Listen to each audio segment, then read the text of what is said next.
They're the people behind the scenes who made sure everything would run smoothly. Thank you to student leadership of Johns Creek for sponsoring the event and Publix and Target for providing refreshments. Thanks to all the student volunteers helping with the voter registration drive, greeting, handling lights and sound, and filming. A special thanks to Commissioner Riley and Ms. Collins from the Secretary of State's office. It's an honor to have them here.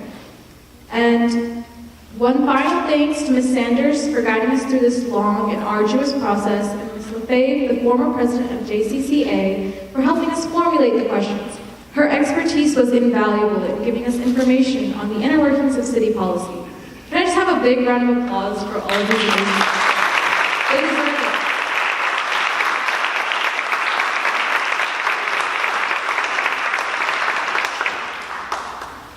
This debate is unique in that it is completely organized, moderated, and timed by students.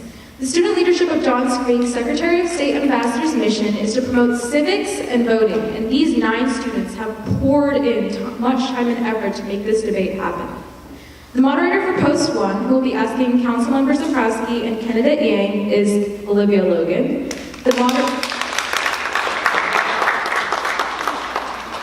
The moderator for Post 3, who will be asking candidate Bradberry, candidate Horton, and candidate Venco, is Kriti Kothari. The moderator for the mayoral debate, who will be asking Mayor Bodker, is Caroline Custis. Candidate Marchetti is unable to attend due to a business trip. He tried his best to be here, but was unfortunately unable to reschedule. The moderator for Post 5, who will be asking Councilmember Endres, is Sarah McWhirter.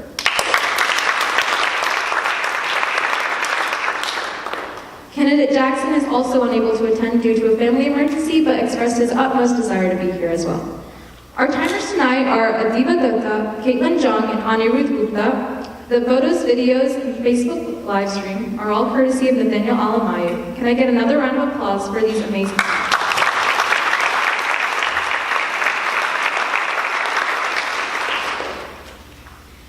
The debate will begin with opening statements from all of the candidates. They will each have 2 minutes to explain why they chose to run and why we should vote for them. Then each candidate will be given a question for which they have 1 minute to answer. Their opponent will also have 1 minute to respond to their answer. The original candidate will then have 30 seconds to rebut. The mayor and candidate Endres will have 2 minutes to respond to their questions due to the absence of their opponents. The candidates running for Post 3 will be able to choose their opponent prior to the question being asked. Yeah. Challenge round. Okay. The candidates will not be allowed their phones, outside papers, or notes. We have provided them with a notepad and pen. We request that the candidates keep their answers short and concise in order to keep the debate moving along. Each candidate will receive 3 questions. At the end of the debate, all of the candidates will have 2 minutes for closing statements. We now request that the audience silence their cell phones in order to ensure a focused environment for the candidates. I wish everyone good luck. May the debating begin.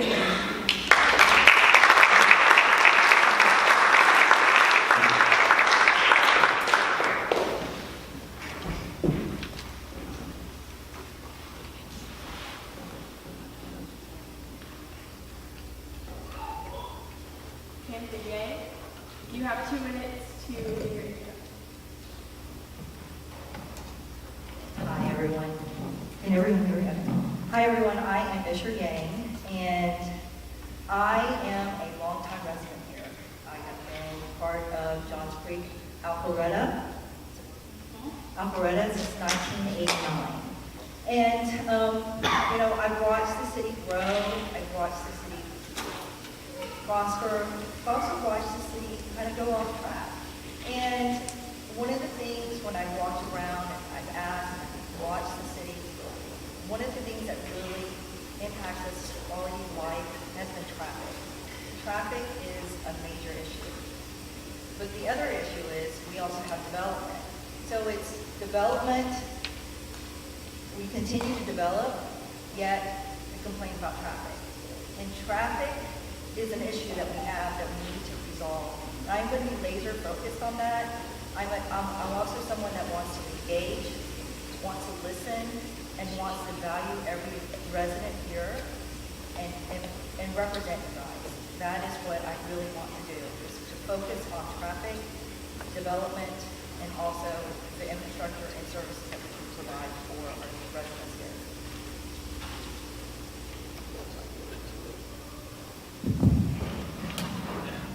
How long do I get? Okay. Before I start, I proposed in our pre-meeting that I thought we could make some pay-per-view if we could have our mayor and Councilman Mahandas debate each other. We did some of that in some meetings, but I thought that would be a great idea. Just kidding. I respect him, and I thought it would be a great debate, actually. My name is Lenny Zaprowski. I'm your current city councilman in Post 1. And I'm running again because I care about the city. In past debates, I get a little emotional, so I'm going to try not to do that tonight, and I make fun of myself a little bit. But I really do care about the city.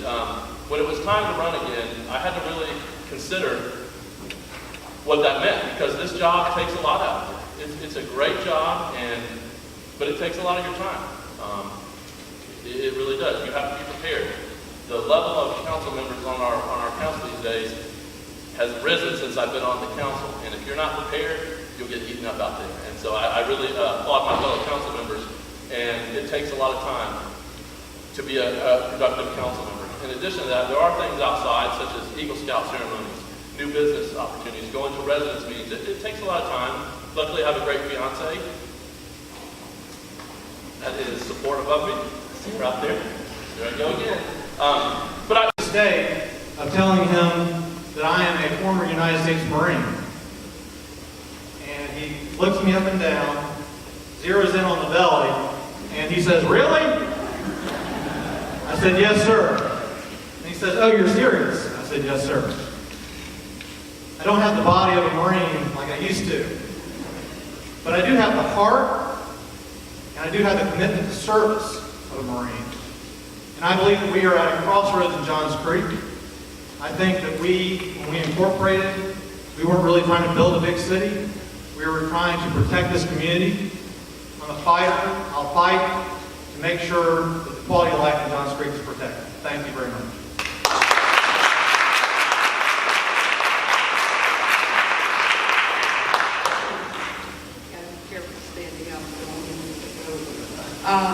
I'm Vicki Horton. I've been a resident of the state of Georgia for about 20 years. I'm from Ohio. I've been a resident of Johns Creek for 8 years. Just built my house there in the Shade Crag area a couple of years ago. And since doing that, I've gotten more involved in coming to city council meetings and watching where we're going in the city. And it hit me probably 6-8 months ago that I really should make sure that I get involved, and I think that the council is a way to do that because of my direct experience that I have in working for 25 years across the country, helping mayors, city councilmen, and women, city managers, and just in general elected officials figure out what to do with their cities as far as land use, as far as roads, transportation, all of those things. And I also help companies make decisions on where they should locate their operations. I've done that for 25 years, and in that time, I believe I've gained a lot of very valuable skills that will help us as a city as we go from being a startup city, which we have been for a while, into being a more mature city. The issues that we have 20 years in, 10 years in are very different than the issues we had when we started. And I have direct experience in knowing how to help with that, how to lead through that, and ideas and best practices, if you will, from all over the country. So I'm happy to be here. I thank everyone for putting this on. And if you like what I have to say, I'd like to have your vote. Candidates, for now, could you please keep the mic a little closer to your mouth to ensure that the audio quality is good? Might get a little loud.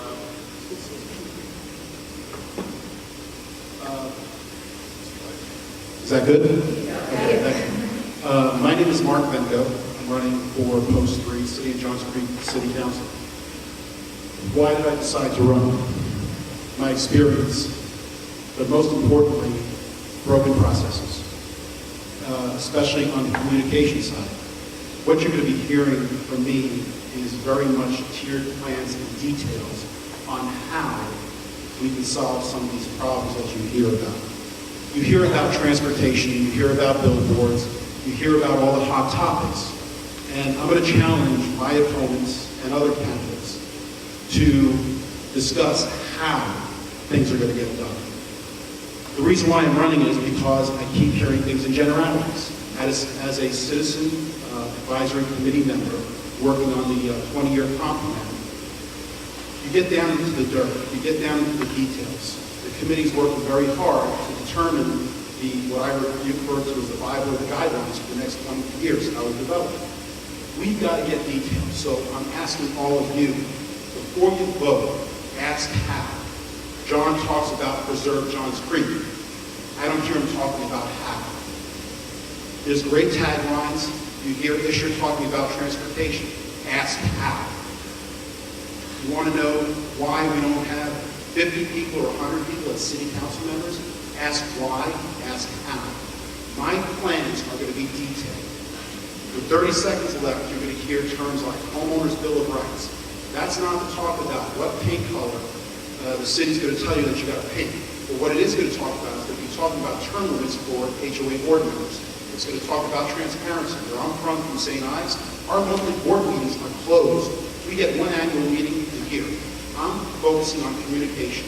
You're going to hear me talk about residential nodes, commercial nodes, and how that all ties together, and the requirement that for the residential nodes, that city council members would be required to attend these committees on a monthly basis. Candidate, your time is up. Thank you. Yeah.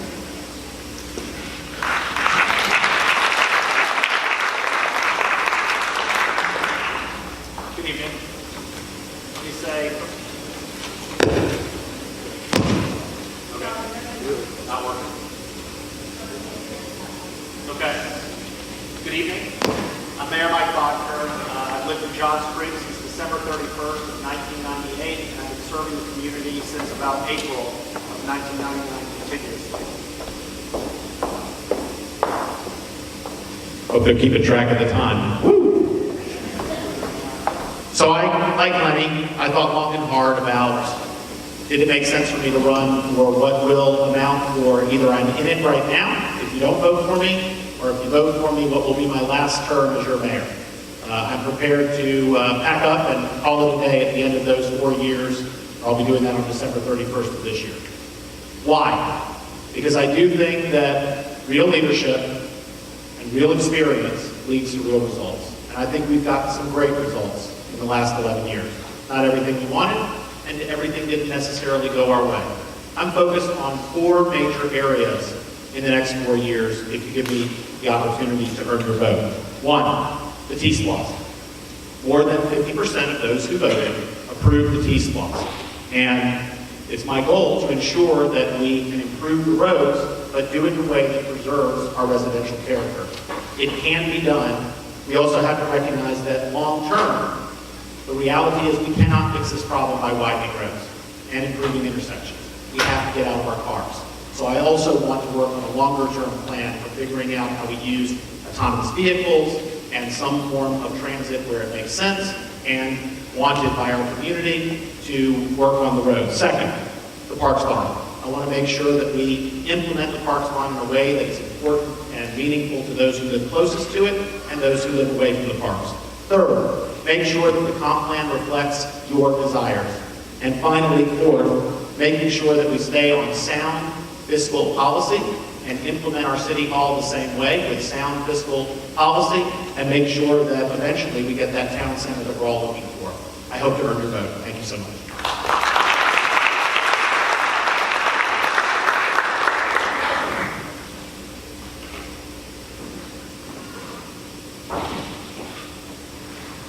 Good evening. I'm Stephanie Endres, and I'm running for re-election for City Council Post 5. I do want to thank Student Leadership Johns Creek for hosting this. This is a great opportunity for candidates to be able to come as a group to you, and I thank you so much for coming, because I truly believe that this is a job interview, because I report to you, I work for you. And 2 years ago, I came before you, and I asked for your vote under a platform of fiscal accountability, preserving our residential community, particularly to the comprehensive land use plan, and by making a government that's stronger of the people, for the people, and by the people. And I'm happy to say that in the last 18 months, we rolled back the millage rate, like I promised. I cut back, was able to work and eliminate unnecessary spending of $1 million. It looks like we're going to have something similar as well in 17 this year.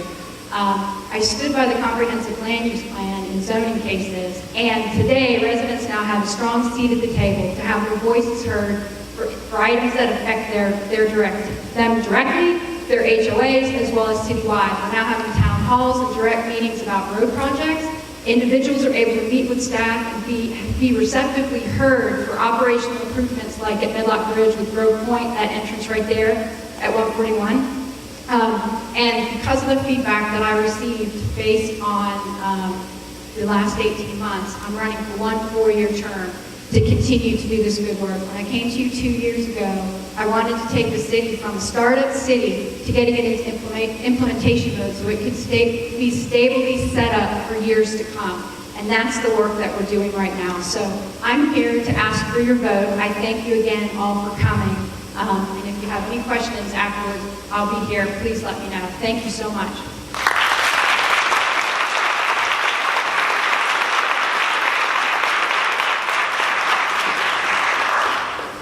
Okay, thank you. And now we will get started with post 1. So, candidate Yang,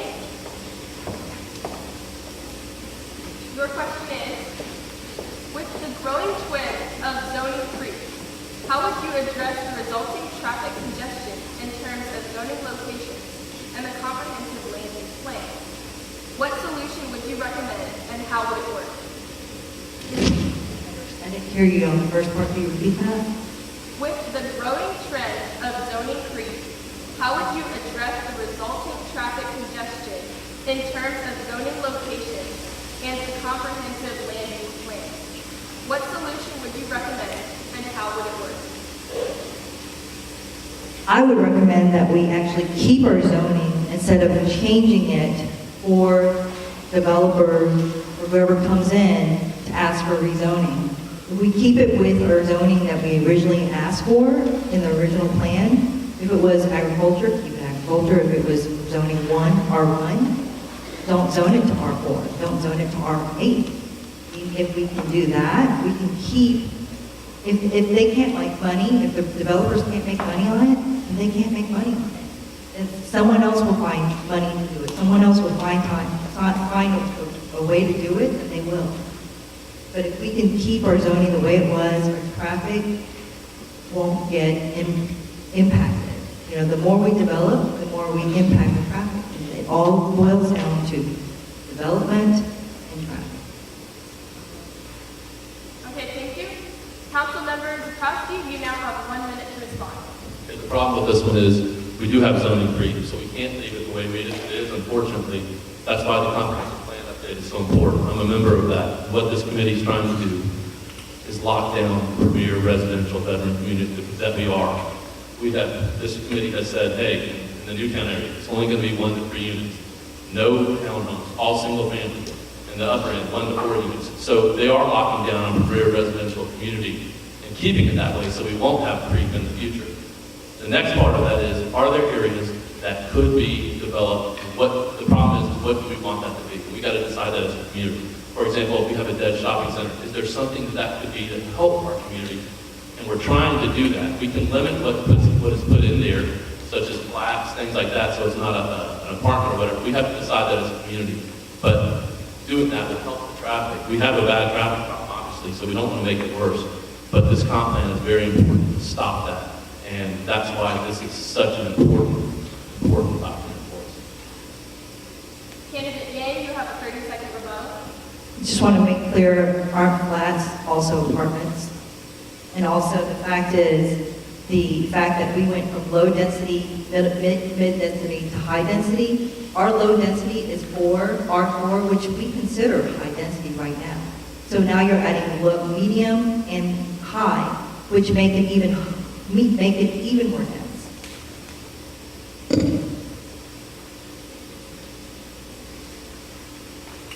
Thank you. And Councilmember Zaprowski, if elected, would you work to tilt the tax base toward business and away from residential? Why and how would you do that? I don't have the ability to do that individually. That has to be done. What I would like to do is get our tax base for our commercial businesses. So when a business opens up in John Street, they should pay the same amount or less taxes in our community next door than being in Alpharetta or something. Repeat that one more time. What was the last part of it? It says, if elected. Oh, I got it. I got it. I can't do that. Should we switch maybe from the 81% residential to 19% commercial? Could that help offset some of the taxes? Yes, it could. Maybe two or three points might help change that a little bit. Maybe that could be positive. I can't do that personally, but if we could find a way to do that, that might help offset things. We want to remain. We want to have a great public safety department. We want to live and stay the premier community that we are, and it costs money to do that. So I would like to see it turn maybe a degree or two, or 1 or 3 points, but I don't know if we can do that, and that's going to be done by developers coming in if they have the opportunity to do that. I'm asking them to do that, but we can't do that as a council. Candidate Yang, you have 1 minute to respond. Could you repeat the question, please? Yes. If elected, would you work to tilt the tax base toward business and away from residential? Why and how would you do that? Right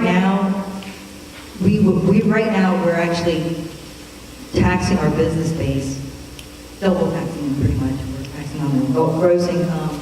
We're also asking them to come in and they also have to apply for, I know that basically our tax base is mostly residential, but we also have our business, and I am actually an individual business owner. So when we do that, I am taxed on my gross, and I'm also taxed as a resident.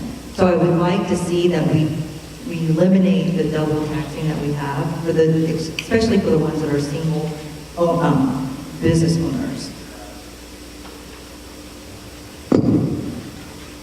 So if I understood that, so you were saying that you would do in a business, you shouldn't pay property taxes, because I think that I wasn't sure. Anyway, going back to what I was, can you hear me? Going back to what I was saying. To turn the dial a little bit could help offset the tax base for property owners. That's going to be done by businesses coming in. But in order for businesses coming in, say a restaurant, they need to have business, meaning they need to have lunchtime business, nighttime business, and weekend business. And so some of our restaurants struggle because they don't have a lot of the lunchtime crowd. So it would be nice if we had, and that's why the comp plan is so important, if we can find some areas that might turn the dial that works if we're in a community and that works for our community. Thank you, and now we're going to move on to post 3. Candidate Bradberry, who would you like to challenge for this question? My friend to the left, Vicki Horton. All right. Your question is, with the recent natural disaster events, how will Johns Creek prepare their citizens for another possible natural disaster? These are really good questions. You're going to have a bright future in broadcasting, I'm sure. Well, first, our hearts and prayers go out to the people in Texas and Florida. And, believe it or not, we actually saw a small effect right here in Johns Creek from that. There was a story on Nextdoor about how there was a guy that had his air conditioner stolen. Apparently, the air conditioners were getting flooded down in Florida and Texas, and so they were looking for other units, and they came up at the Matlock Bridge and got a unit for free. But anyway, to answer the question, I think that the network of communication that we have through Nextdoor, social media, even the text alerts, that is one of the biggest things. I think that the city should be applauded in that they did a good job of communicating what was happening, the regular updates, and so I felt very secure knowing that. Thank you. Candidate Horton, you now have 1 minute to respond. Okay. As far as preparing for natural disasters here, It's a little different than what we would need to do, say, if we were in Florida or Texas, obviously. But the good news is we actually have a structure in place at the federal level as well as the state level. The knowledge of knowing that there are a lot of resources, well, not just with FEMA, which is one group we kind of all have heard about, but other areas of divisions, even EPA has certain opportunities for coming back from natural disasters. So being able to have that knowledge and share that with our residents, and then be out there, be out there as council members, the mayor, whatnot, to try to help people both planning ahead as well as, in case it happens. Candidate Bradberry, you have 30 seconds to rebut. Well, I think that the responsibility of each of us as individuals to make sure that we are prepared, whether it's with flood insurance, if that's what's required, and certainly there are other things, there are disasters beyond just natural disasters, whether it be terrorism or things like fire. We have got to make sure that our police, our fire department, and our other first responders are always up to the task, and luckily in Johns Creek we have the best. So thank you. Candidate Horton, who would you like to challenge with this question? I'll just go down the line through my right here, Mark. All right. Do you believe the city can cut expenditures without sacrificing services? How would you recommend accomplishing this? You have 1 minute. Yeah, I think that's a great question. I do think the city can cut the budget without sacrificing services, but I think we need to look at how we're dealing with providing those services today versus how we might want to do it in the future. So right now, we have a lot of outsourced opportunities, and that's very typical of a startup city. When we're just getting started, we don't have the knowledge that we would have 10 years down the road. So we've had to have a lot of outsourced and contract assistance. And I am a huge advocate of moving that contract assistance from being an outsourced operation into part of the city. In doing that, there will be opportunities to look at how to trim waste and how to maybe reallocate funding to both support the programs we have now and maybe put new ones into place and actually be able to do that for less than what we're currently doing on a budget. Candidate Venco, you have 1 minute. Specifically on cutting expenditures, I agree with Vicki. I can tell she's got a financial background and she's seen the budget, and that's absolutely, being a young city, I fully agree with her. I'm not dodging the question, but when you are a young city, I do see a lot of outsourcing. I've seen it with CH2 on the transportation side. A lot of the transportation issues, we've seen a lot of questions come up regarding traffic management control on the traffic lights, and those are all decisions that are being done by consultants. As part of the CAC committee, the first 5 months when the consultants came in, they were trying to sell us on mixed use. That was a waste of money because we didn't get the input from what the homeowners wanted to the council, the consultants. That's something that was a waste. So I agree. I can tell that Vicki's got a financial background. I've done budgets up to 190 million, and she's right. We need to start. Candidate Venco, Candidate Horton, you have 30 seconds. I agree with Mark.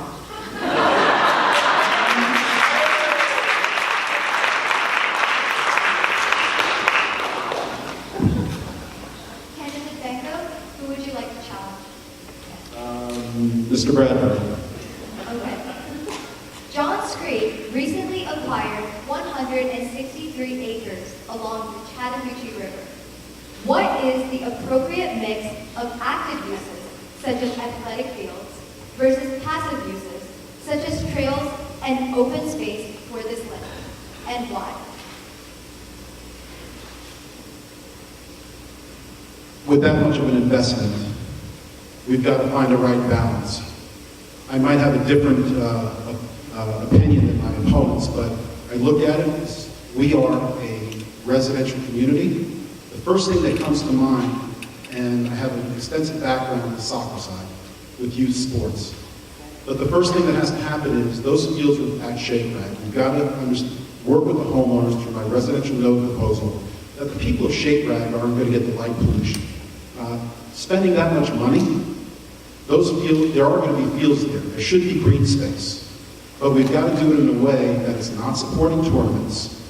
But there's a revenue potential I also see for the local community. We need to be the Johns Creek exception, and I propose that we be the exception for youth sports and show what we can do with our youth. The fields are important. I believe that the revenue potential could also counter any tax increases in the future, and I'll talk more about it later. Candidate Bradberry, you have 1 minute to respond. Okay, thanks. So, the Collie Creek and Quail Hollow property, beautiful land. Very glad that we were able to get that. This is maybe an area that is more divergence between Mark and I than any other topic. Mark was in favor of the idea of a sports complex or at a minimum maximizing the intensity of the activity for the maximum number of fields so that we could draw in people from outside all over the southeast into Johns Creek to drive revenue. I believe that we have to focus on quality of life for our residents. So my standard is let's have the number of fields for our residents' use, our student athletes and their families, no more and no less, and let's let the rest of it be passive. And I want to make sure that that area is for the benefit of the community and not at the detriment for Bell Road and Shake Rag area. Candidate Venco, you have 30 seconds to rebut.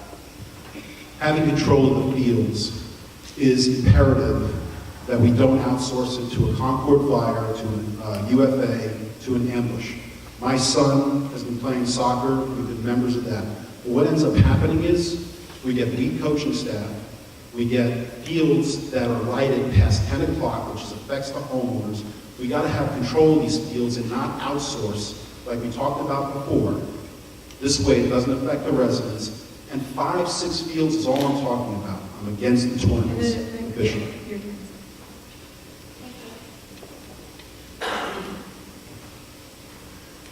Mayor Bodker, as of 2017, Johns Creek is third on the USA Today list of best cities to live in. What do you think made this possible, and what do you suggest we do to become number one? I'd love to take credit for why we are the third best, but the reality is we're sitting in the reason why we're such a great city. Great schools bring great people make a great city. But that said, it does take real leadership, real experience to get real results. That's what I bring to the table. It's what I brought to the table when I joined us, and it's what I've tried to build upon each year that I've been in office. I believe that we have a lot more to do, but we have to do it carefully, and we have to recognize that to stay the best city in Georgia, we have to balance the very delicate needs of our citizens versus the services that they need. And so I'm going to work very hard on the 4 things that I stated in my opening statement, but to do that in a way that preserves our residential character. Thank you. Councilmember Endres, the question is, what is your stance on the implementation of Peace Laws and the project funding? Did you vote for Peace Laws? Do you agree with the increase in sales tax to fund the referendum? I didn't hear the last part. Can you repeat it one more time? I didn't hear the last part. Do you agree with the increase in sales tax to fund the referendum? We can. The whole thing, please.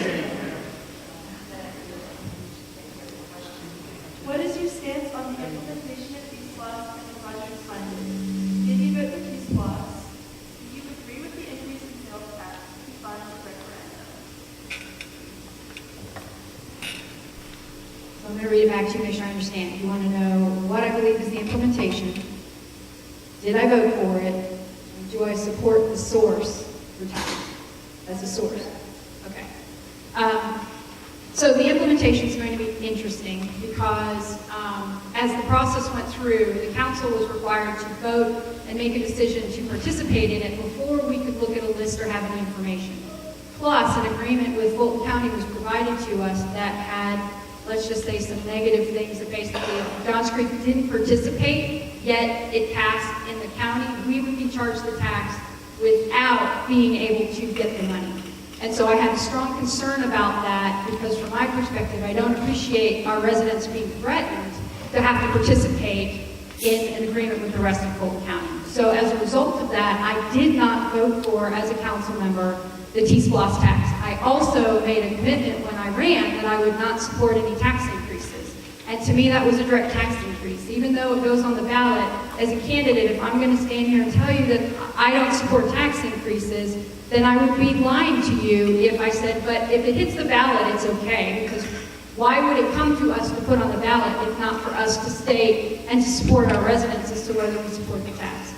So, with that said, the projects now that are out there, I personally think that from the amount of reserves that we've generated because of the excess taxes, we could have handled the projects with our regular funding. But we do have that funding now. And many different people were made many different promises about what that funding would be like. So now as we're working through implementing them, we need to be very cautious and I want to engage the residents to be part of the discussion to talk about what projects are coming, how are they going to impact your area, and make sure that when we implement a project as well, we're implementing it right the first time. We're making sure that we've defined what it is we're going to do, create the benchmarks for it, and also identify consequences you could be aware of. So the only unintended consequences are ones you could not have thoughtfully thought about.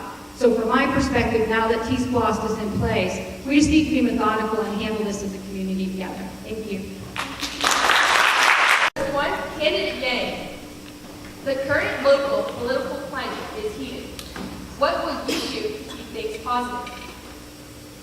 It's communication, where as long as we keep communicating with our residents and have them voice their opinions, voice their concerns, and voice what they would like to see. As long as we continue to communicate with everyone, we will see positive results. You know, if we continue to berate or belittle others for having different opinions, then it won't work. But if we continue to engage and value everyone, then it can work. Councilmember Zaprowski, you have 1 minute to respond. Will you repeat that, please? The current local political climate is heated. What will you do to keep things positive? Great questions. I try to stay positive anyway. All I can do is be a conduit for you guys. I try to listen to you. I'll continue to do that. It's the hardest thing is getting you guys engaged. If I put a 400-foot tower, I would never put that up there, but if a 400-foot tower comes up, you guys will come out in numbers. And in a way, that's great. We get a lot of flack, but try to listen to you. Get along with my fellow council members is the best thing I can do, which I try to do all the time, because we have to work together. We're a team, and I want to continue that. So it is heated. It is definitely a hot time out there, and there's a lot of people that feel frustrated, but we're trying to engage you. We're trying to listen to you. We're not always going to agree, but I can assure you I'll continue to do the best I can for all the people involved, and that's what I try to do every day. This is a humbling job. I'm trying to represent you guys, and it's not always easy because there's always divided opinions, but just try to remain positive and stay calm. We'll get through this together. Councilmember Zaprowski. Yeah. That's all. Candidate Yang, you have 30 seconds to rebut. You know what? As long as we're communicating, engaging, valuing, and listening, really listening to our residents, that's the most important thing. I appreciate it. Thank you. Councilmember Zaprowski, here's your question.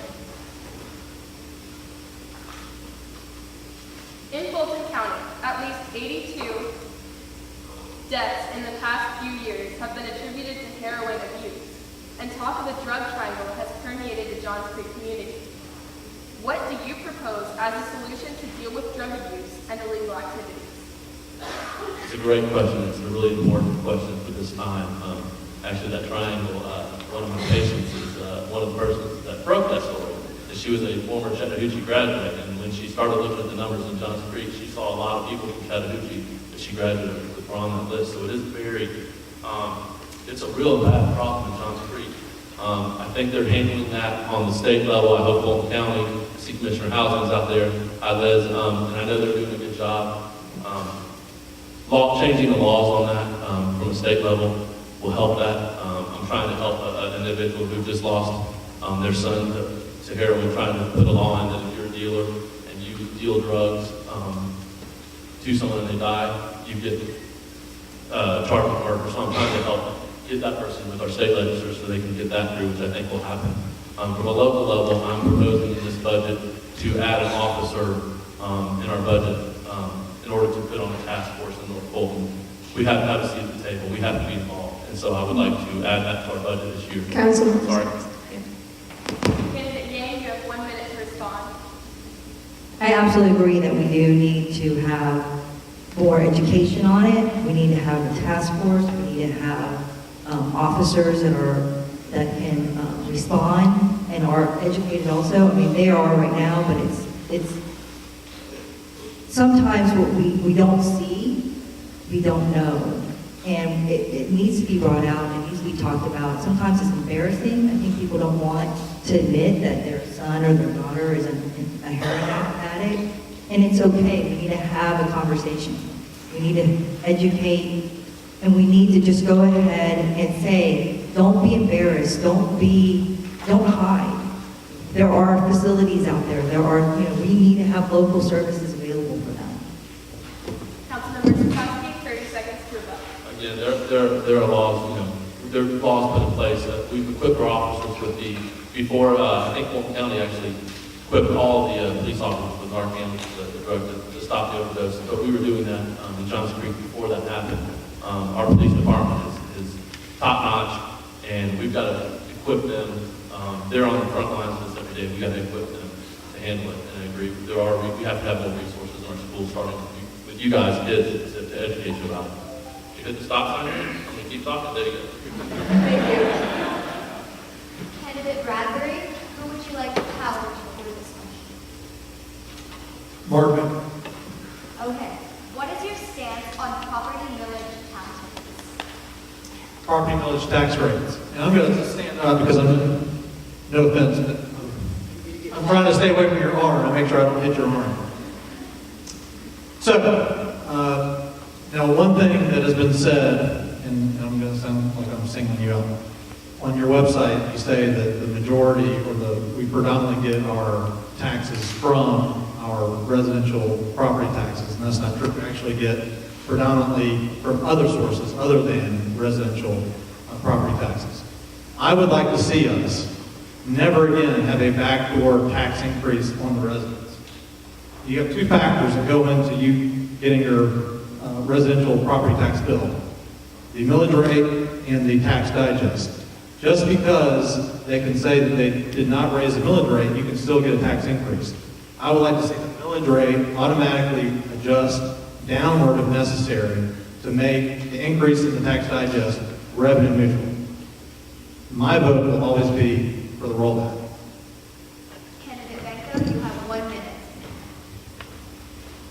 No, I would not support tax increases. I wouldn't support an increase in the millage rate. But there's other ways that we have to think out of the box as far as I mentioned before, bring in what I'll refer to as revenue from alternate sources. Whether it be more heads and beds. The city just approved, I believe it was a $50,000 feasibility study for a arts and performance feasibility study. That's something that is potential. Heads and beds can get us more revenue. So this way we don't go after, have to increase millage rates. I mentioned the parks. If any of the parents here have paid registrations for football, soccer, or baseball, we're talking $1,500 a year. You have 1,000 players, you're talking $150,000. There's a huge potential with that, with the investment we're making on the parks. I see that as another way to offset any type of tax increases. But again, those type of deals will just be for us, residential use. Candidate Bradberry, you have 30 seconds to rebut. Just regarding trying to prime the pump for getting more commercial base, that commercial base is going to grow organically. We're going to have development. I don't think that we should be trying to achieve some of the goals that I've heard stated in the economic development plan, which is to go from 20% commercial to 40% commercial. I think that we need to preserve the goose that lays the golden eggs, which is our premier veteran community. We get good taxes from beautiful homes. Candidate Bradberry. Candidate Horton, who would you like to challenge? I think I'll take John's. There are currently 4 business tax models in play. What business model do you think would be the most successful to help grow Johns Creek's economy? Which one or combination of any would you prefer and why? Okay, give me that one more time, because I want to make sure I'm answering your question you're asking. There are currently 4 business tax models in play. What business tax model do you think would be most successful to help grow Johns Creek's economy? Which one or combination of any would you prefer and why? Just stepping back from a business tax perspective, there are a variety of business taxes that we see, not just in Johns Creek, but across the country, and there's a lot, as Issure had mentioned earlier, you see a lot of double taxation that can occur. I've been in places where one company is paying 80% of all the revenue for the entire community, and there's many more companies there. So I think fair and equal from a business tax perspective is critical, and that's across the board. That's whether it's Alcon, one of our largest private sector employer, versus restaurants and smaller businesses. I do think that from a small business perspective, we need to protect those companies and help them grow. So I think they should have a different business tax structure than we might have on an Alcon or Issure company, because the future really is in the small business. And there's more things I'd like to share, but I'm going to get the stop sign, so hold up. Candidate Bradberry, you have 1 minute to respond. So, one, I would like to see us promote equal opportunity for businesses across the board. I want to see taxes not be as much as that business can stand, but as little as we need to get the revenue that the government has to have to operate. That's one thing. I want a positive business environment for all the players. The other thing is we have a large number of people in Johns Creek with their own business that operate out of the home. And currently those people are double taxed. They're taxed once for their home, for their residential property tax. And then they also have to pay a business license fee tax. And they're not getting any additional services from the city for having that out there. They're not putting any additional pressure on the infrastructure. So I would like to see us either flatline, streamline, put a cap of maybe $100 on home-based businesses, or do away with that altogether. Thank you. Candidate Horton, you have 30 seconds to respond. Business taxes should be fair and equal, but fair and equal are all relative to the size of the business. And so for me, we need to look at that on a case-by-case basis for different size businesses, types of businesses, home-based businesses, and the like. Thank you. Candidate Venco, who would you like to challenge? Mr. Bradberry. All right. A 4th fire station is needed near the Kimball Bridge or Jones Bridge intersection. To serve the northwest corner of the city, it may cost $3.5 to $4 million to build the station and purchase the truck and the equipment. Additional fire personnel for the station will cost $1.8 million per year. What do you think would be the best way to pay for this important public safety service? Well, first, I just want to comment that is very safe. It's very important, and that ties back into natural disasters before, so we can respond quickly. As far as how we pay for it, there's a variety of ways. Anytime you're building new infrastructure, you look at your existing resources that are aged, and you're bringing in new resources. So there's first the opportunity, and this goes for basics, you buy new furniture at home, what do you do with the older fire trucks? We recycle, we sell them, we try to sell to smaller communities. So that's the first starting point. From there, again, there is a lot of places that we can look at, whether it's going to be beds and heads, I'm going to say it again, whether it's registrations for sports complexes. There's a variety of different things. But the one thing that we don't want to do is we want to try to not go after increasing taxes and just increasing the tax base. I'm from Long Island. I've seen property taxes go up to $20,000, $25,000 a year, and that has just destroyed that area. That's something I'm totally against for the city of Johns Creek. Thank you. Candidate Bradberry, you have 1 minute to respond. So I agree with Mark that we want to, is this working? You hear me? So I definitely want to see us keep taxes low. I do not want to see a tax increase. However, when it comes to spending, we can find things that may be ancillary spending to make sure that we have funding for what is job one, which is public safety. The people in the shark fin, the people in Shake Rag, the people up along McGinnis-Berry Road, they are seeing times of response that are too long. It's unacceptable. In my area, I think it would be closer to 6 minutes in an emergency. Up there, it's 10, 11, or 12 minutes. And it's not for lack of trying on the part of our public safety officials. It's just the geographic logistics reality. So I have to look at the details. We have to see the numbers. But my inclination is that we have to figure out how to make that work. Candidate Venco, you have 30 seconds for your rebuttal. So again, on my opening comment that I said to all of you, ask how. Not about, like John's talking about, the response times. We all want shorter response times, but the question was about how we're going to pay. We've got to look at alternative methods. We've got to stay focused on looking at different areas of revenue for the city. We've got to look at the budget, how we can shift things around. That's how we pay for things. It's looking at the budget. I'll tell you one thing, if the consultants weren't, we don't use consultants that much, that would be another source. Time is up, Kennedy. House. Thank you.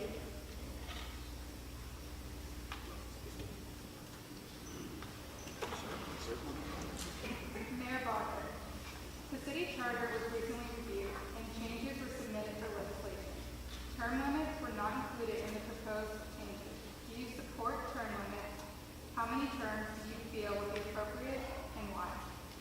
First of all, I want to say that I've noticed the quality of the work that you all have done, and I want to encourage you when you get back from college, you need to all run for council, including you, young lady. I don't support term limits for part-time elected officials. However, if term limits were in place, then I believe 3 terms, if assuming they're 4-year terms, is appropriate. Why? Because what I found in my own experience is at about the 7-year mark is when I had developed the level of relationships outside the city that allowed me to influence the kind of policy changes that we may be asking for from inside the city. So whether it be state officials, or the governor's office, or federal officials, those relationships are key to get the ball moving in whatever direction the council chooses. And so if you have an elected official that's bounced at 8 years, in my experience, by the time they've developed the relationships they needed, they're basically leaving office.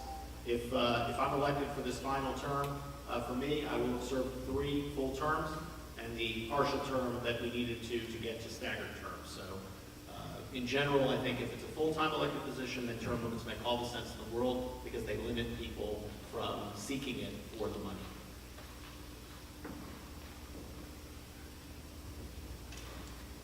Councilmember Endres, your question is, what do you think is the biggest issue facing Johns Creek and why? What would be your approach to this issue and why do you think that would work? Okay, let me just read back the question. So you asked me, what do I think the greatest issue of Johns Creek is and why? And what would my approach be to solve it and why? Yes. Okay. I think the largest issue that's affecting Johns Creek right now is the review of our comprehensive land use plan, because that changes or sets up the schematic for what Johns Creek is going to be for another 10 years. So we started this process a year early, and there's a group that's been looking at it, and it's critical that residents get involved in the process because it's going to establish the zoning map of what our city is going to be. So why is that important? Because that's what's going to create our identity. That's where we're going to be able to have new development, redevelopment, and this will be the roadmap for that. And it also entails, as we've asked for it to go with it, the transportation plan as well. Because we know congestion is a nightmare. And what's critical about the comprehensive land use plan is that from a transportation perspective, there are three things that work against us. Number one, the infrastructure was never put in place to begin with for Johns Creek, so we're constantly trying to catch up. Number two, our neighborhoods are not interconnected, so you only have a handful of arteries to get around. And number three, we're basically a peninsula, because there are only a handful of ways to get over the river. So based on the comprehensive land use plan and how it's identified, and then the transportation, they go hand in hand. The approach to correct all of this is, number one, to have this group that's looking from a citizen perspective, the land use plan, and truly looking at the map as a city. And it's going to require your input to look at it, to understand your area as well as the city, because it's our city. And at the same time, from a transportation perspective, there are three things. Number one, there's a transportation task force that's looking for unique ways to be able to affect transportation, working with the schools, working with businesses to get folks out of their cars, as well as Councilman Chris Coughlin's been working with Waze and Google to be able to get carpooling through those, and is working with the municipalities. Number two, putting in smart operational improvements. And then number three, going back to looking at the larger issues of transportation, truly identifying the issue, setting the benchmarks, and then working towards accomplishing those goals. Thank you.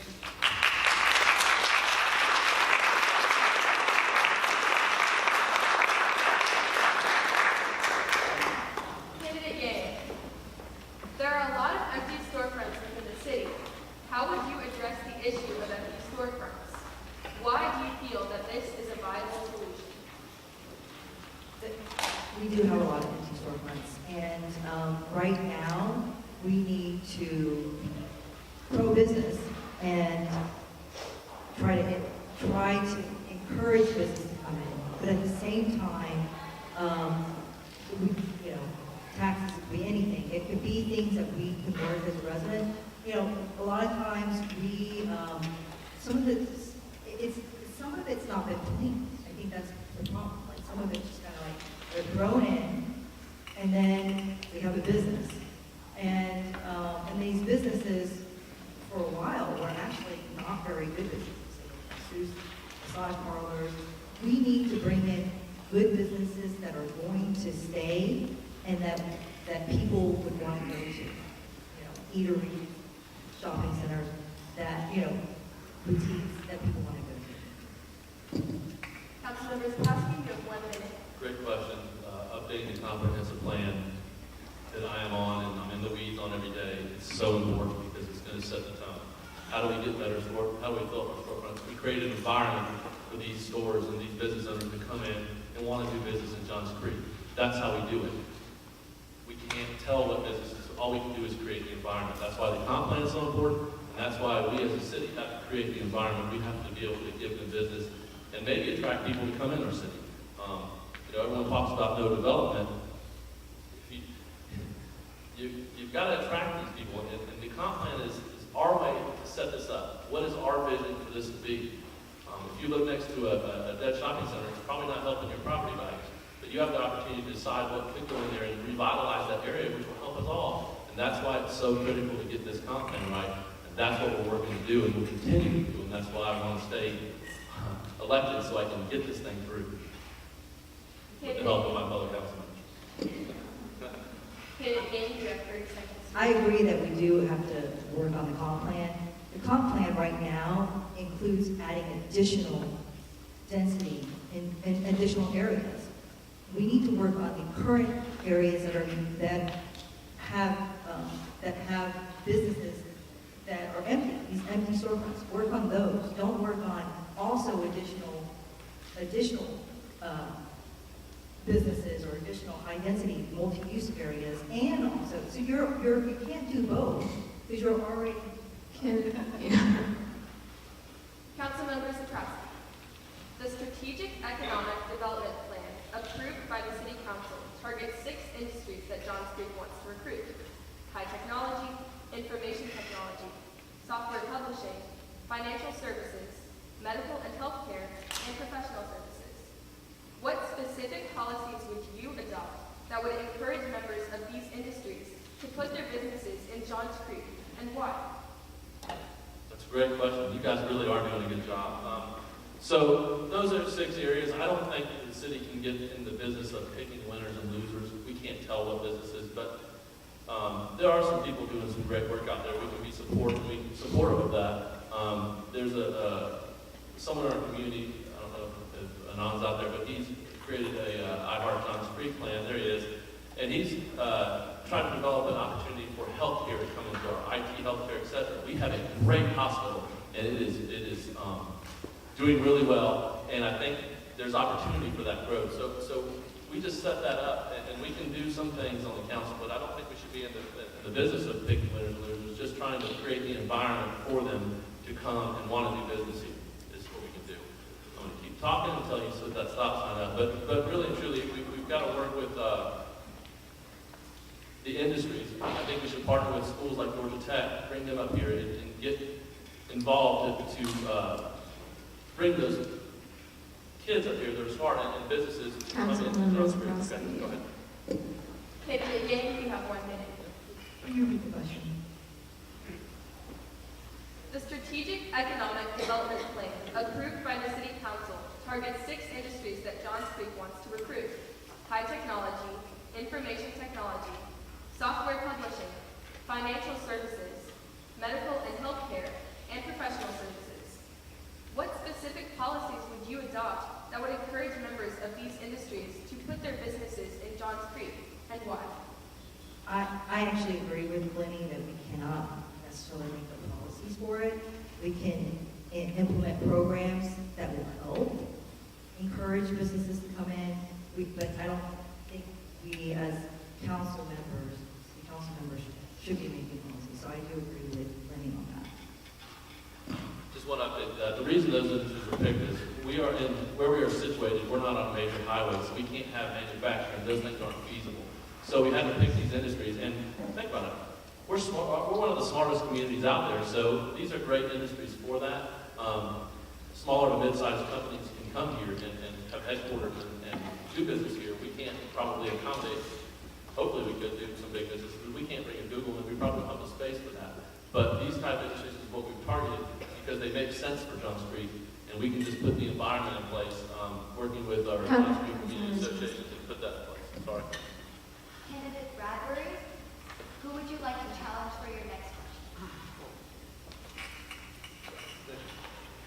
Okay. In the last 2 years, the ongoing engagement with the public seems to have dropped.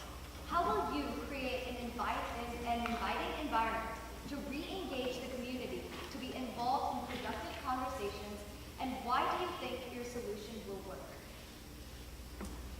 So I do believe that there has been, in the last couple of years, an environment in which there is some level of unease or mistrust. And part of that is, we naturally as Americans don't trust politicians. But it seems like it's gotten a little bit worse lately. I believe that as a candidate here today, if elected, it's my responsibility to make sure when I serve to follow through and keep your trust and do what I said I would do and vote the way I said I would vote. If we would all adhere to that, we would all get back to keeping faith with you, the voters. I think that would engender trust, that would engender confidence, that would make you feel like your voice makes a real difference. And likewise, when we started Johns Creek, I think that we were about trying to protect this community, not build a big city. We need to get back to faith with that original vision, and that will go a long way. Candidate Horton, you have 1 minute to respond. Okay, very quickly, read the question again. Sure. In the last 2 years, the ongoing engagement with the public seems to have dropped. How will you create an inviting environment to re-engage the community, to be involved in productive conversations, and why do you think your solution will work? Okay, thank you.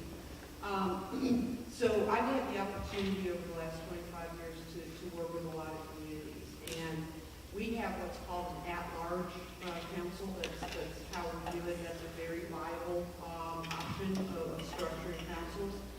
It tends to work a little bit better the smaller the communities. As communities get larger, they tend to go to what's called a district model, and then there are some communities that use a hybrid of the two. For me, I've seen this work really well across the country going to a district model. The idea there would be that instead of representatives picking a seat they want to run for and just running against anybody, that within the community there would be districts, neighborhoods, whatever you want to call that, that would then have a representative representing them.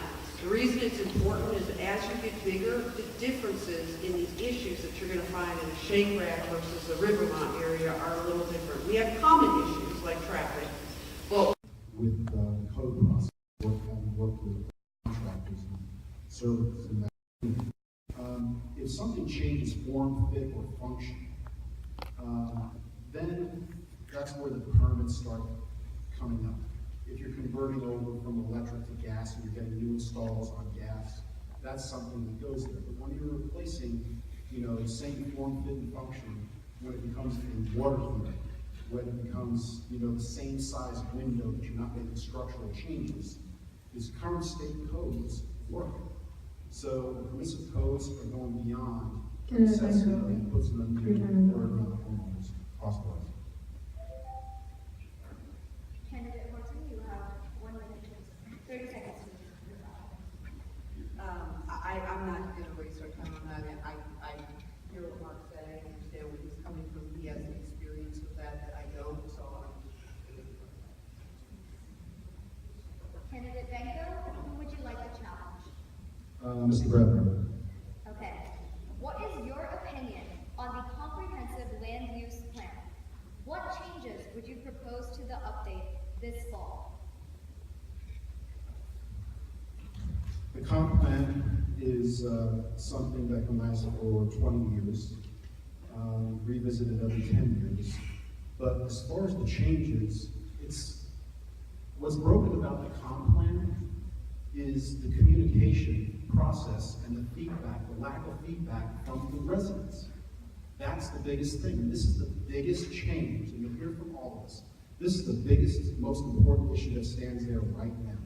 So communication. How do we get more communication? Out of 80,000 residents, we only got 300 surveys initially. My proposal is residential nodes.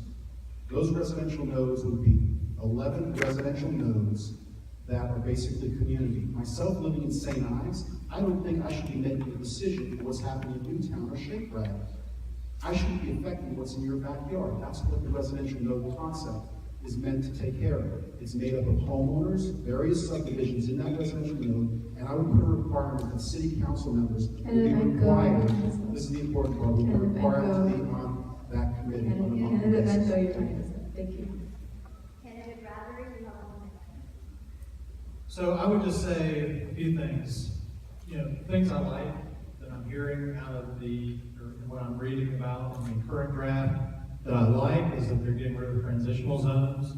I do believe that variances have allowed us to have creep. I think that's going back to the question that we had earlier. And I think we want to stop having variances for so many different zoning cases that erode our ability to stop future developments.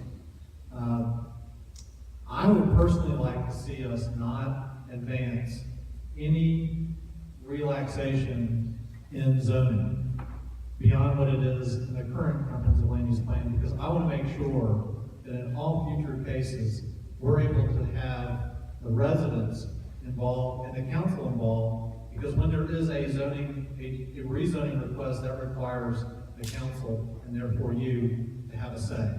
And that's what I want to make sure that we see. So I would also just say, Candidate Venco, you have 30 seconds for your rebuttal. The issue comes down to communication and volume. That's the biggest thing. Creep happens because, sure, there's variances, but there's no one to oppose the variances. You get, 5 people that are actually making a public comment and a public hearing to counter what's actually being proposed on the variance. We've seen this over and over again. We've got to work on the communication so homeowners are aware what's going on before they break ground, before they see the sign go up saying that there's a zoning case. Mayor Bodker, how do you coordinate with other local jurisdictions to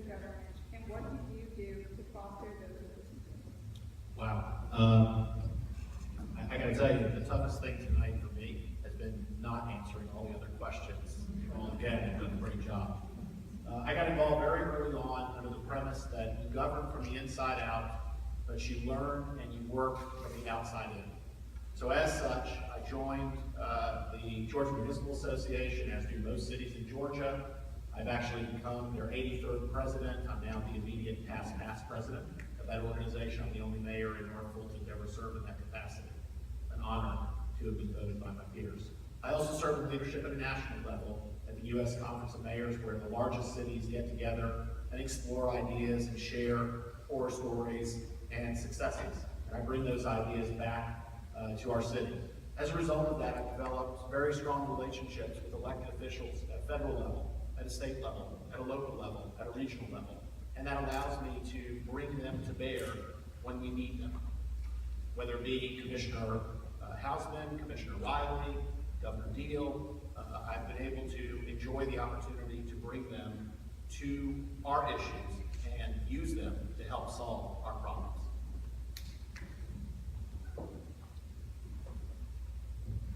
Councilmember Endres, what is your stance in the city's economic development methods? Should the government's role be limited or expanded? Explain why.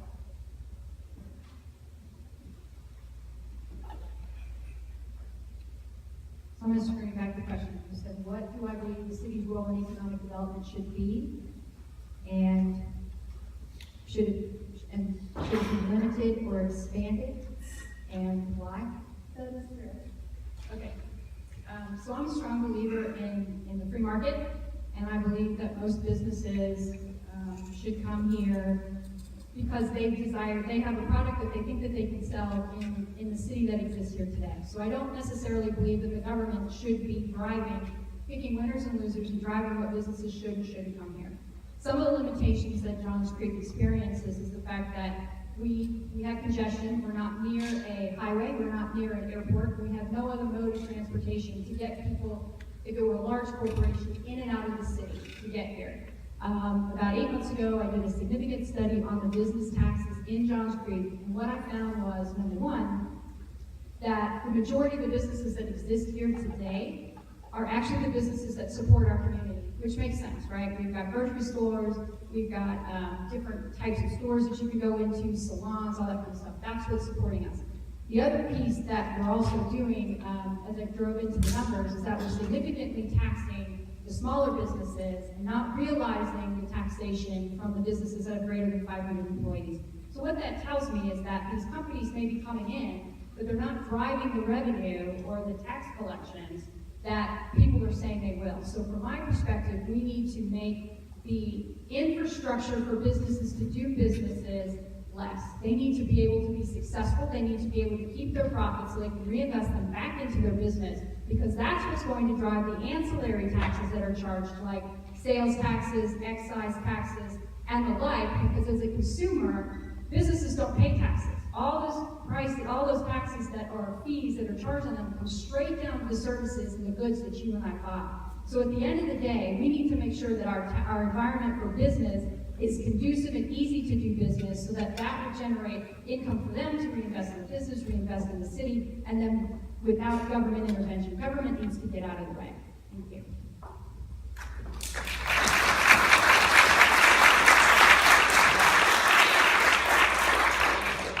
Thank you all. That concludes the questioning period. So, Candidate Yang, you have 2 minutes for a concluding statement.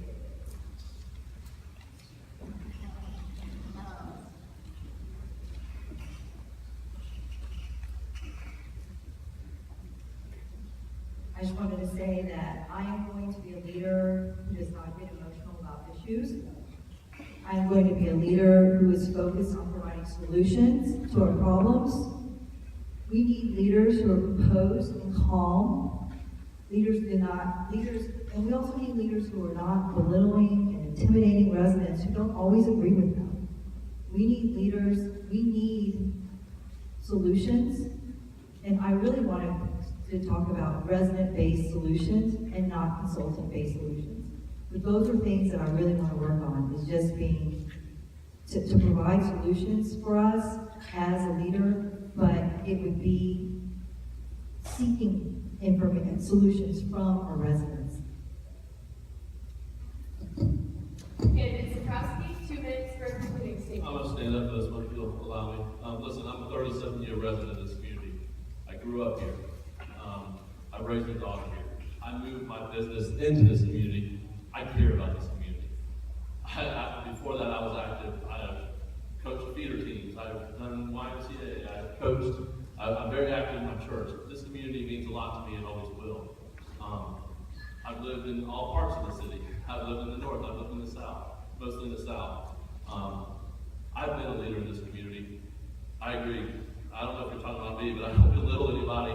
I'm very humble when you guys elected me. I stay that way, and I still work. I still have a passion to do this for 4 more years. I don't think I can do 3 term limits, Mayor. 3 years. I don't know how you do it. But I do care. You know, there's just things I want to see done. I want to see us get our park plan developed. I want to update this comp plan. I want to ensure that our schools remain the best. Our housing product is about 30 years old, and if our schools start going down, it's going to affect us a lot. So I want to do everything we can to. I have a lot of say in the school system, but I want to keep these schools the best because that, I agree with the mayor said, brings in great people. Great people make great communities. I 100% agree with that. I'll continue to do that. I've been a leader in this community. I've been listening to you. I've been working hard for you. If you give me a chance, I'll take 4 more years, no more, I promise you. And I hope to groom future leaders to help get them more involved in our community so they will run for office because I think we will have turnover on the council and we're a young council. So I'm asking for your vote for 1 more term. I'll continue to work hard, I'll continue to listen, and I'll continue to be a conduit for the people. And no, I do love this community. I do wear my emotions on my sleeve. Sorry, I'm passionate. I really care, and it comes out sometimes. I don't back away from that. I take pride in it.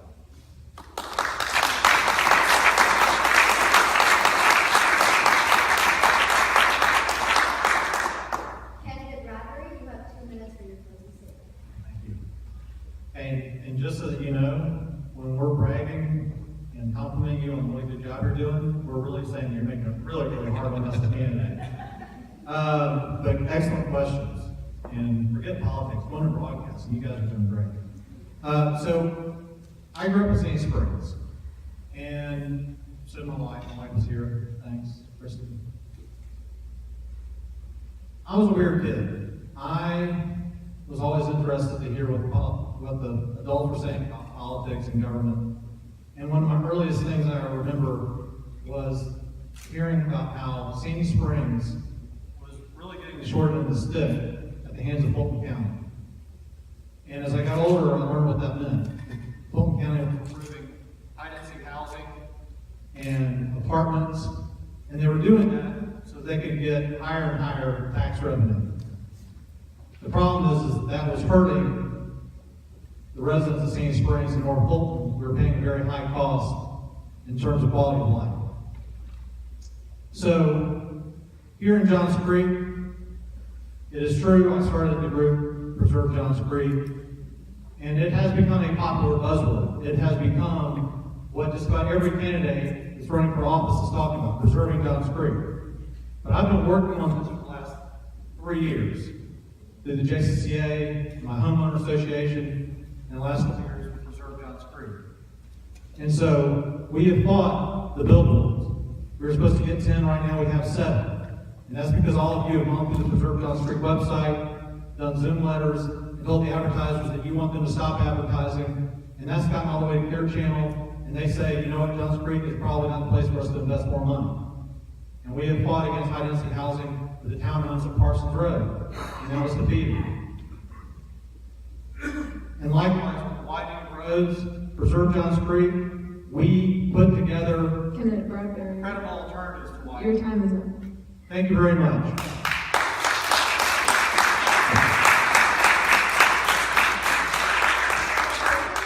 You have 2 minutes for your closing statement. Thank you.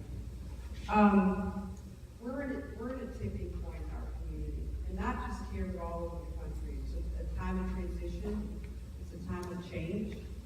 As I stated earlier, we were a startup city for a while. Now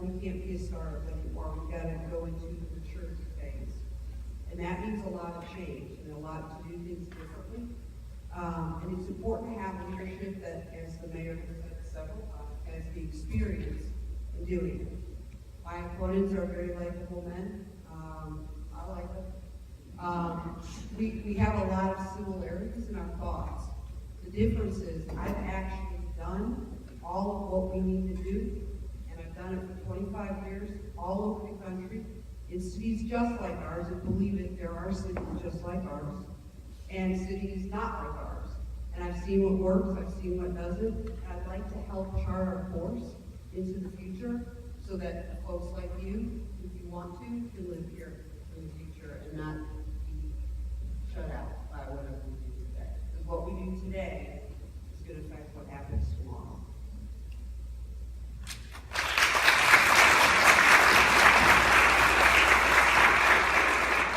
Candidate Venco, you have 2 minutes. The biggest process that I see that's broken within the city of Johns Creek is the communication. You're going to hear me say it over and over again, homeowners' bill of rights. You're going to hear about the residential nodes. You're starting to hear, I worked on a residential node concept, I proposed it over a year ago on the CAC for the comp plan. You're starting to hear some traction on that. You hear the words districts, things like that. The experience I bring to the table is this year's 30 years of corporate management experience. Why is that important? Because you're held accountable fiscally. You're held accountable for meeting deadlines. You're held accountable for working together. Rhetoric and talking about problems doesn't get us there. Remember one thing, when you go out and vote, whether it's early in October 16th or on November 7th, there needs to be 4 council members in order to get anything passed. Just having one. So it does come down to experience. You should be looking up here and saying, for each post, who's putting skin in the game, who's coming up with the ideas, who's willing to listen, who's willing to gain more traction with the homeowners, who's coming up with ideas on how to communicate with the homeowners. That's what I'm bringing to the table. Vicki talked about experience, she's right, but it's just not the economic development experience that she has. As important it is, she has some of that experience financially. But the problem we have here is communication homeowner residential. People are discouraged. 30 people, 25 people, maybe showing up, the same people at city council meetings. We've got to fix that if we want to fix the problems. Whatever the issue you have in your mind, whether it be transportation, whether it be billboards or whatever, ask how. Vote for the person that's actually coming up with the ideas and trying to get better engagement from the homeowners. Thank you.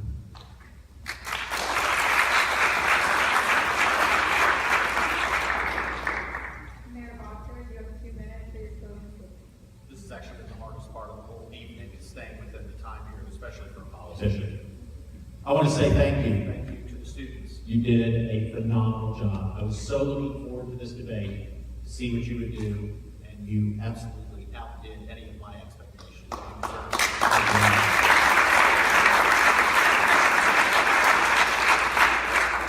It has truly been an honor to serve you for these last 11 years. I love this community. I moved my family, before they were even a family, to this community, knowing that these great schools would give my future kids a great education. And it has.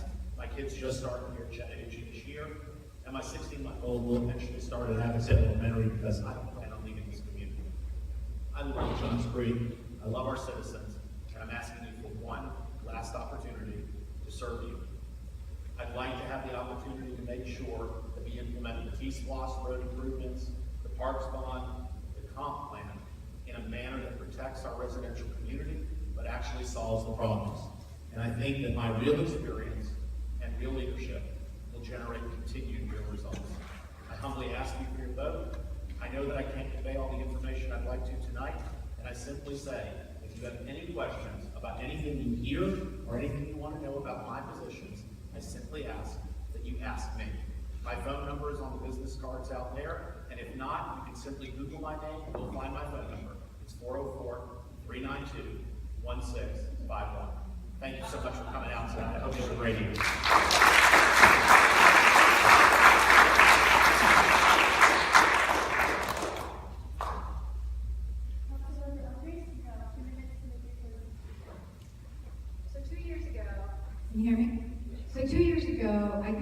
you, many of you didn't know who I was, or you may have had preconceived notions of who I was. And I stood on a strong platform and made promises to you and asked for your vote to represent you in the city for Post 5. And I was sincerely humbled to be elected. And the last 18 months have been a complete joy because of the amount of people that I have gotten to know, developed relationships with, have been able to connect other people in the community with. And I stand here before you to ask for your vote again. I made promises to you that I kept, and the one thing that I will say about myself is if I say something, I mean it. For another 4 years, if I'm elected, I will continue to look at the finances because that's my background as an accountant. It's who I am, and that's just part of my package deal. I will be focused on a premier residential bedroom community because I too bought my house here. Mark and I bought our house when my son Matthew was 6 months old in 1999, and we've been here ever since. And I now have 3 children. And this is where I want to be. That's why I ran. I love this community. But I also believe that the government needs to get back to the basics, and that is to be of the people, for the people, and by the people. And that means it's you. It needs you to be involved in the process, but it means the representatives need to be your voice and act as your fiduciary, fill their fiduciary responsibility to ensure that your interests are heard and met. And I make that commitment to you like I did 2 years ago, and I make it to you again today. If you have any questions at all, please see me after this. Call me, you can email me, because I will always be here to help you and with any issues that you have. And again, it's been a complete honor, and I've been completely impressed by the students here who ran this. You all have done a great job, and you've done an amazing leadership job, because it is hard to rally in these folks. So I thank you all. Thank you for your time, and I look forward to the rest of the campaign season, but thank you so much, and I ask for your vote.